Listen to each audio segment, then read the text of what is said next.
Mapagpalang umaga ang pagbati ko sa lahat ng aking mga taga-subaybay sa programa ng Bread of Life. Ako po ay humihingi ng paumanhin na hindi po tayo makapag-live. Ito po ay nag-record lang po tayo para maipaalam po sa inyo na nasuspende po ang akin pong pagla-live sa dahilan po na ang aking paa po ay nagkaroon ng sugat at nahihirapan po akong maglakad patungo po sa lugar na mayroon pong signal ng wifi. Kaya minabuti ko po na ako ay bigay sa inyo ng message sa pamagitan po ng pag-re-record ng bidyong ito. So, nagpapasalamat po ako, tagpupuri sa Panginoon na dito po mismo sa lugar na kung saan ito yung pinagkatiwala sa amin ng Panginoon ay maipaabot sa inyo ang mensahe patungkol po sa atin pong programa na ito po ay atin pong maipagpapatuloy po sa mga darating na araw pag medyo kaya ko na pong maglakad na malayo, kasi medyo po malayo yung distansya po ng mayroon pong wifi. Ganun pa man ay nagpapasalamat ako na sa pamagitan ng record na ito kayo po ay maabot at mapahatidan pa rin po ng mensahe mula po sa salita ng ating Panginoon. So sa lahat po ng aking mga taga-subaybay na nandyan sa iba't ibang bansa, dyan po sa Amerika, sa Canada, sa New Zealand, sa Singapore, sa Cyprus, sa Australia, sa China, sa Japan, sa iba't iba pang dako ng mundo, saan man kayong lugar naroon, mapagpalang araw po ang pagbati ko sa inyong lahat at sa atin pong mga kaibigan at taga-subaybay po sa programa ng Bread of Life na nandyan sa Calabarzon area, dyan po sa Kabisayaan at Kamindanawan. Mapagpalang araw, magandang umaga po ang pagbati ko sa inyong lahat. At muli ang inyong kaibigan at kamanggagawa Evangelist Rodrigo Bacos ay maghahatid sa inyo ng ilang mahalagang mensahe sa pamamagitan ng bidyong ito. At nagpapasalamat ako sa Panginoon na tayo po ay patuloy at malaya po na nakakapamahayag, nakakapangaral po ng salita ng Diyos. Tayo po ay nasa beach resort po. Ito po yung Punta Resort na nasa may ano rin po ito sa Facebook. May website po ito na Punta Resort dito po sa Calaguas Island, na kung saan ito po mismo yung pinagkatiwala po ng Panginoon sa inyo pong lingkod. So, kung kayo po ay may Biblia, nais ko pong magbasa ng isang scripture na nais ko pong ihatid sa inyo ngayong umaga. Dito po sa aklat ng mga taga-Roma 1:14 hanggang 17. Ganito po ang ating mababasa sa bahaging ito ng kasulatan. Sabi po dito, sapagkat may pananagutan ako na mangaral sa lahat ng tao, sa mga may pinag-aralan man o wala, sa marurunong o sa mangmang. Iyan ang dahilan kung bakit nais ko ring maipangaral ang magandang balita riyan sa inyo sa Roma. Hindi ko ikinahihiya ang magandang balita tungkol kay Kristo dahil ito ang kapangyarihan ng Diyos sa ikaliligtas ng mga sumampalataya, una sa mga Hudyo, gayon din sa mga Griego. Sapagkat ipahayag sa ang magandang balita kung paano itinuring ng Diyos na matuwid ang tao, at ito'y sa pamagitan lang ng pananampalataya, ayon nga sa kasulatan, sa pananampalataya mabubuhay ang matuwid. Pinagpala po ang salita ng Diyos na ating binasa. Saglit po tayong manalangin. Banal at makapangyarihang Diyos, Ama naming nasa langit, kami po ay buong pusong dumudulog na may kapakumbabaan sa iyong harapan. Pagpaumanhin mo kami't patawarin sa lahat ng aming sala at pagkukulang. Gawin mo kaming karapat-dapat, Panginoon, sa pagtanggap ng iyong salita. Pagpalain niyo po ang lahat ng makakapanood at makakapakinig ng bidyong ito. Nawa ang mensahe na aking ihahatid sa pamagitan ng bidyong ito ay magsilbing kalakasan ng bawat mananampalataya, magsilbing pagkain ng kanilang buhay espiritual upang sila'y manatiling malusog at malakas at patuloy na magamit mo, patuloy na makapamuhay alinsunod sa iyong kalooban. Salamat po aming Ama, sa pangalan po ni Jesus, ito po ang aming dalangin. Amen and amen and amen. Purihin po, purihin ang ating Panginoon. Mga iniibig ko mga kabatid, ang bahagi ng kasulatan na gusto ko pong i-share sa inyo sa pamagitan ng bidyong ito ay sulat ni Apostol Pablo sa mga taga-Roma, na kung saan ay sinabi niya sa kanyang sulat na ito na siya ay mayroong pananagutan, sa ibang salin po ay utang. Ako ika ay may pagkakautang sa mga barbaro, sa mga Gregos, sa mga may pinag-aralan o walang pinag-aralan. At sabi diyan, ang pananagutang ito ay ang tungkol sa pangangaral ng mabuting balita. O sabi niya, ako'y may utang.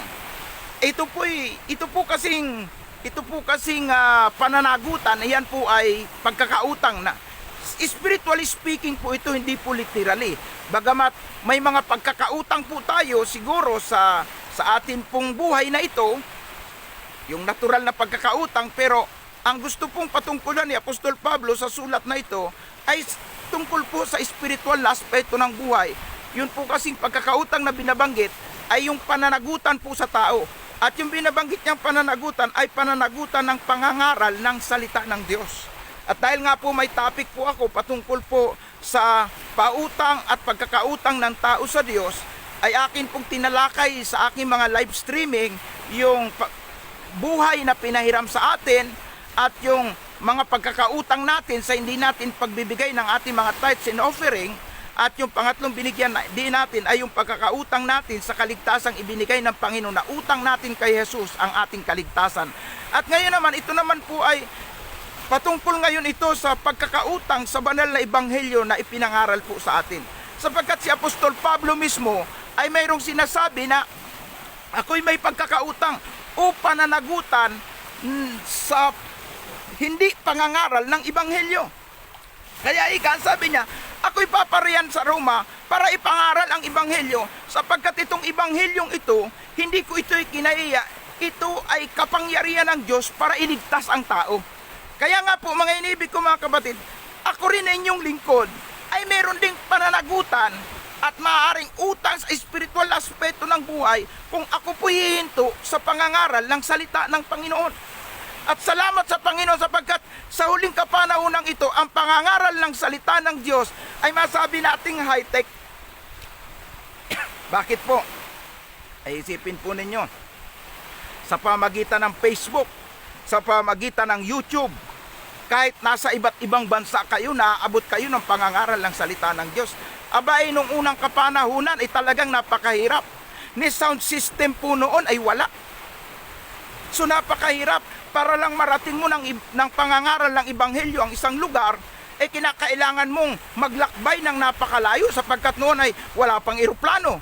Noon ay wala pang mga sasakyan na pwede mong magamit sa pag-travel.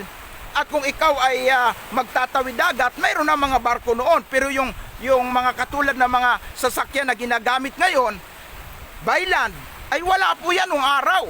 Pero gayon pa man, ang mga tao na tumanggap ng ebanghelyo o ng aral ng mabuting balita ng kaligtasan ay naging porsigido sa pagganap ng kanilang ministeryo sa larangan ng pangangaral, lalong-lalo na po si Apostol Pablo na sumulat ng bahagi ng kasulatang ito, na kung saan ay kanya pong sinabi na hindi niya ito ikinahiya ang pangangaral ng mabuting balita dahil ito ang kapangyarihan ng Diyos para magligtas ng tao.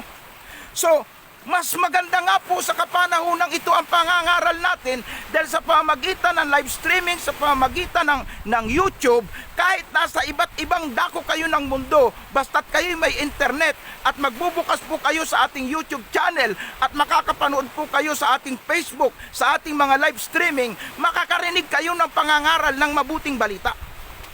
Bakit po ba kailangan nating laging makinig at mag-aral ng salita ng Diyos? Bakit kailangang maintindihan natin itong ebanghelyong ito?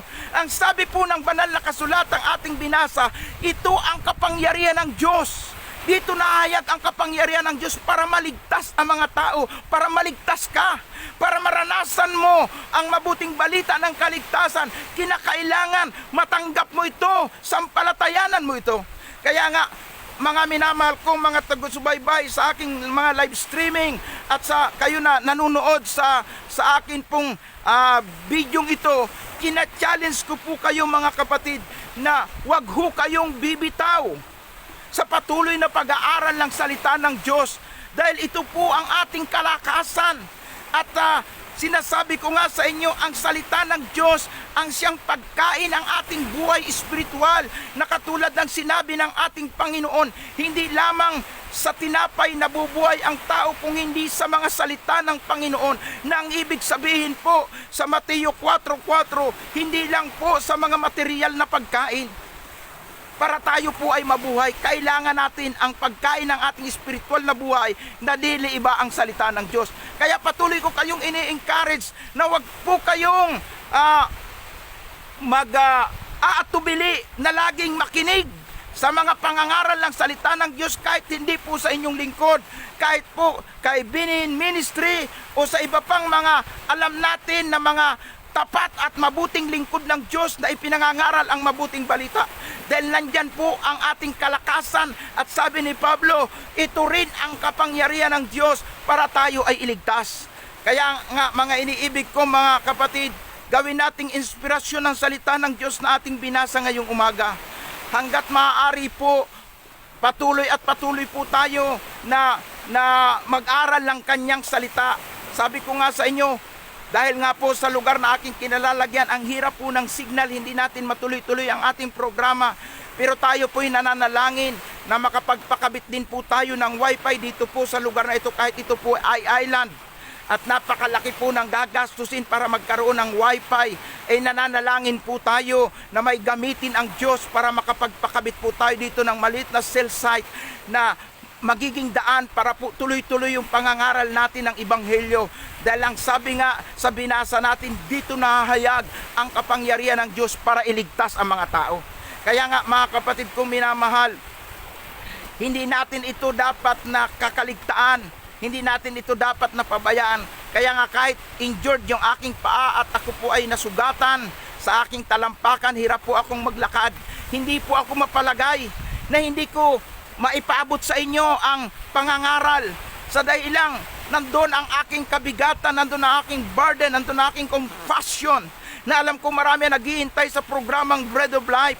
So hindi ko po kayo mapagserbisyuhan na katulad nung una na halos nagagawa ko araw-araw na nakakapag-live. Dahil nga po sa pinaglipatan naming lugar dito po sa Calaguas Island, sa Binsos, Camarines Norte, ay medyo mahirap po ang signal at pupunta ka doon sa isang lugar na mayroon po doong wifi. So, kailangan kong maglakad ay dahil nga po nasugat ang aking paa, hirap po akong maglakad ngayon. At ako po ay nakatungkod. Pero dito po mismo sa lugar na aking kinalagyan, ay sinikap ko po na gawin ang bidyong ito para sabihin po sa inyong mga kapatid na hindi nawawala yung maalab na desire ng aking puso na patuloy na mangaral ng Ebanghelyo ng Panginoon. Dahil nga, ito po ay pananagutan na kung hindi ko ito gawin, nakakadama po ako ng kabigatan, hindi po ako mapalagay na kung paano yung sabi ni Apostol Pablo, ako'y mayroong pananagutan na ipangaral ang Ebanghelyo sa inyo na mga nangasa Roma o sa iba pa mang lugar. Mga kapatid ko minamahal, bakit po kailangan po ipangaral ang Ebanghelyo? Dahil ang Ebanghelyo po na sinasabi ni Apostol Pablo, ito po ang mabuting balita tungkol kay Kristo. Ano yung mabuting balita tungkol kay Kristo? Na ang taong makasalanan, gaano ka man ka makasalanan, gaano man karami ang iyong kasalanan, pwede kang magkaroon ng bagong buhay kay Kristo. At ang makasalanan, alam naman natin na patungo sa kapahamakan, sapagkat ang sabi ng Roma 6:23, ang kabayaran ng kasalanan ay kamatayan, datapwat ang kaloob ng Diyos ay buhay na walang hanggan sa pamamagitan ni Kristo Jesus.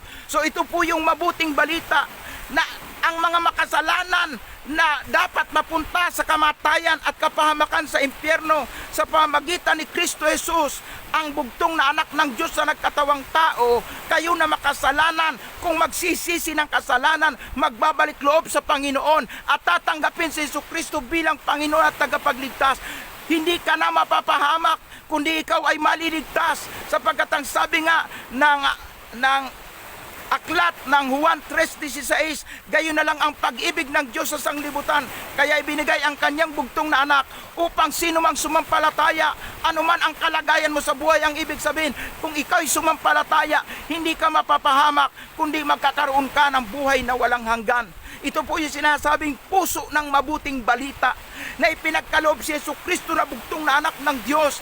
At kung ang sino man sumampalataya, kumilala na lubusan sa Kanya at tatanggapin siya bilang Panginoon at tagapagligtas, hindi ka mapapahamak at buhat sa kapahamakang iyong kinasaglakan, ikaw ay maliligtas, sapagkat ang lahat ng sumampalataya sa Panginoon hindi nahatulang maparusahan, sapagkat inilipat na tayo sa bagong buhay. Sabi po sa Roma 8:1, sa mga na kay Kristo Jesus ay wala nang anumang hatol pa.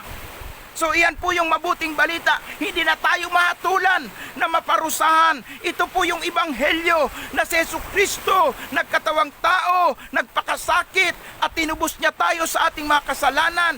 Binayaran niya ang ating mga kasalanan para hindi tayo mapahamak. Nais ng Diyos, kilalanin mo ito, sampalatayanan mo ito, at hindi ka na mapapahamak. I-accept mo sa puso mo, tanggapin mo ang aral ng ebanghelyo, tanggapin mo si Jesucristo na Panginoon at tagapagligtas. Hindi ka na mapapahamak, kundi magkakaroon ka na ng karapatan na maging anak ng Diyos. At kung ikaw ay tatanggapin na bilang anak ng Diyos, ibig sabihin, hindi ka na mapapahamak, tatanggapin ka na bilang anak at tagapagmana ka na ng buhay na walang hanggan. So, iyan ang magandang balita, mga kapatid, na yung taong papunta sa impyerno, hindi na mapunta sa impyerno kung magsisi at magbalik loob at tumanggap kay Jesus as a Lord and Savior. Magandang balita yan. At kung ikaw tatanggap kay Jesus as a Lord and Savior, ikaw na hindi anak ng Diyos, tatanggapin ka na bilang anak. Can you imagine? Abay, yung sa bilang anak ka ni President Donald Trump, maging anak ka ng pinakamataas na opisyal ng gobyerno, o kaya isang hari sa isang bansa, di ba very proud ka? Very proud ka. Ay, anak yata ito ng isang kilalang personalidad. Pero ang nangako na kung ikaw'y sasampalataya at tatanggapin mo si Jesus bilang Panginoon at tagapagligtas, ay higit pa sa hari dito sa lupa, higit pa sa presidente ng Amerika, higit pa sa mga influential person ng mundong ito. Ang nagsabi mismo ay ang hari ng mga hari, Panginoon ng mga Panginoon, presidente ng mga presidente. Kung tinanggap mo si Lord Jesus as a Lord and Savior, ikaw ay magiging anak ng kataas-taasang Diyos na may likha ng langit at lupa. At dahil anak ka na ng Diyos, kung ikaw ay maging anak na ng Diyos, tagapagmana ka na ng langit na bayan at mayroon ka pang buhay na walang hanggan. Di ba magandang balita yon? Ikaw na hindi anak, nung ikaw ay magsisit, magbalik loob kay Jesus, tinanggap mo si Jesus as a Lord and Savior, binigyan ka pa ng karapatang maging anak. At nung ikaw tanggapin bilang anak, abay tagapagmana ka pa ng langit na bayan. At ang pinakamaganda, hindi ka na maparusahan sa impyerno at may buhay na walang hanggan ka na. Iyan ang puso ng ebanghelyo, mga kapatid. At si Kristo'y magbabalik upang ang lahat ng sumampalataya ay kunin at dalhin doon sa kanyang kaharian at mabuhay magpakailan-kailanman at mabuhay na may kagalakan, mabuhay na nandun na ang lahat ng kakontentuhan sa buhay. Kaya nga, may awitin sa simbahang Katoliko na nandun yung puso ng ebanghelyo. Ito po'y totoo. Si Kristo'y namatay, si Kristo'y nabuhay, si Kristo'y babalik sa wakas ng panahon. O di ba yan yung sinasabing ebanghelyo? Totoo po yun eh.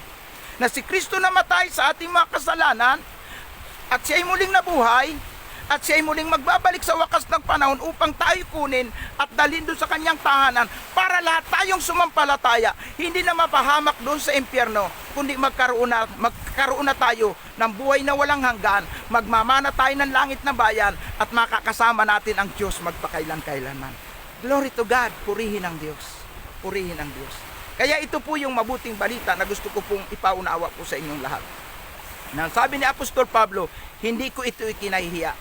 At porsigido siya na kahit na mahirap sa panahon niya, ang mangaral, ang magmisyon, ginagawa niya po ito. Ganon din naman ang inyong lingkod. So, matagal ko na pong ginagawa ang pangangaral ng Ebanghelyo. I think, nagsimula po ako dito, 1983.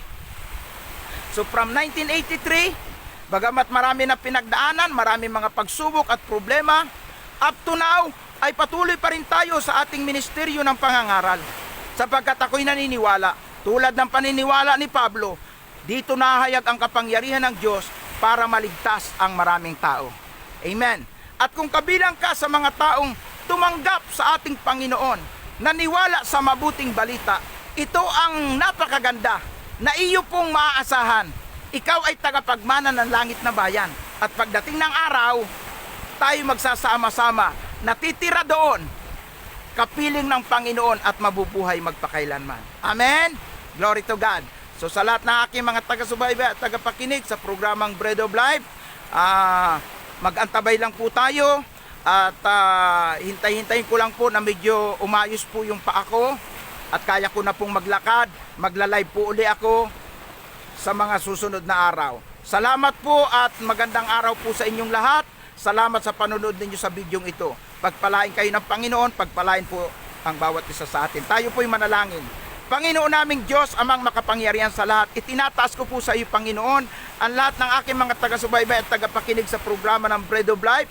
Pagpalain niyo po ang bawat isa saan man sila naroon, anuman ang kailang ginagawa, anuman ang kailang mga prayer request, Lord, i-bless po ninyo sila, tugunin ang kanilang mga pangailangan at karaingan sa iyo. Sa pamagitan din po, Panginoon, ng bidyong ito, ay itinataas ko rin sa iyo, Panginoon, sa panalangin ng aking asawa, na nakatakdang operahan sa kanyang tumor sa bituka mamayang alauna. Dalangin ko, Panginoon, na maging safe ito. Gamitin niyo po ang mga doktor na hindi sila magkakamali. Yung tamang operasyon ang kanilang gawin. Ang asawa ko po ay mabilis na makarecover at makasama ko na rin po dito po sa Calaguas Island. Lord, proteksyonan niyo po kami at patuloy na ingatan at dalangin ko, Panginoon, ang iyo pong probisyon. Lalo na po sa maraming pangailangan ng iyong lingkod para po magkaroon ng sariling wifi sa lugar na ito. Lord, umaasa po ako na ibibigay mo sa amin na kami ay makapagtayo ng maliit na cell site dito at nang sa gayon ay tuloy-tuloy na maisagawa ang programa ng Bread of Life. Lord, we thank you, Lord, sa provision, sa malaking halaga ng pera na ibibigay nyo po sa amin. Salamat din po sa taong gagamitin mo. Salamat din sa taong hihipuin mo. Salamat din sa mga taong mayroong burden at compassion na sumuporta at tumulong sa iyong lingkod. At kayo po ang siyang gumanti sa kanilang kagandahang loob sa mga tao na iyo pong hinipo at hihipuin para po sa probisyon ng maraming pangailangan, para po sa aming pagpapasimula dito po sa aming lugar na nilipatan dito po sa Calaguas Island sa Camarines Norte. Lord, ingatan niyo po ang aking mga taga-subaybay, ano man ang kanilang mga trabaho, ang kanilang mga gagawin, ano man ang kanilang mga transaksyon. Patnubayan niyo sila na maging matagumpay po ito. At yung mga kapatiran ko na mayroong mga sakit na nagpe-prayer request sa akin sa programang Bread of Life, abutin po ninyo sila at sa iyong mahimalang kaparaanan sila po ay magkaroon ng kagalingan. I-bless nyo po ano man ang pangailangan ng bawat isa at tunay nga na sa pangalan ni Jesus na nampalataya kami na laging may kasagutan ang bawat pangangailangan namin. Ang bawat problema namin ay mayroong solusyon at anuman ang sakit ay mayroong kagalingan sa iyo, Panginoon, sapagkat ikaw ang aming Jehovah Healer. We thank you, we glorify your holy name, O Lord. Touch everyone, O God. We thank you sa paghipo mo, sa pagpapagaling mo, sa pagtugon mo sa lahat ng aming pangangailangan. Ikaw lang ang maitaas at maparangalan, maluwalhati, ngayon at magpakailanman, sa pangalan ng iyong anak na si Jesus na aming Panginoon at tagapagligtas. Ito po ang aming pagsamo at dalangin. Amen, and amen, and amen. To God be the glory. Salamat po sa inyo pong pakikinig sa ating video. At salamat po sa inyong mga panalangin. Salamat din po sa inyong mga tulong at suporta. At umaasa po ako na patuloy tayong magtutulungan para patuloy nating itaguyod ang mabuting balita ng kaligtasan o ebanghelyo na siyang kapangyarihan ng Diyos para magligtas ng maraming tao. God bless you, brothers and sisters. Hanggang sa muli, pagpalain tayo ng Panginoon. Hallelujah, hallelujah. Thank you, Lord.